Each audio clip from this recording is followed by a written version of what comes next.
আমার জ্বালা যন্ত্রণা আর ভালো লাগে না। আমার সাথের বান্ধবীর গুলার বিয়ে হয়ে গেল গা, তারা বেড়ারে নিয়ে ঘুরে বেড়া, আর আমারে দেখলে আংটি আংটি করে ডাহে। আর আমার বয়স তো কম হইল না, 14 বছরের উপরে হয়ে গেল গা বয়স। বাপে কি আমার সয়ে দেখে না? আজকে যেমনি হোক আব্বার আমার বিয়ের কথা কুমুই। আব্বা, এ আব্বা। কি কর কিন্তু কিছু কবি নাকি? হ আব্বা, তোমার সাথে আমার কথা আছে। কি বেজে কই, যার ঘরে দে এত বড় ডাঙ্গরে মাইয়া থাকে, তার বাবা যে কেমনে ঘুমাই তেল দিয়া নাকে।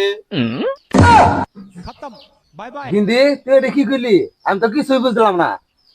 কিছু বুঝবা কি বে, আমার সাথের বান্ধবীর গুলা বিয়ে হইছে, তারপর বেড়ারি নিয়ে ঘুরি বেড়া, আর ওগর পুলাই পান আমারে আংটি আংটি করে ডাহে।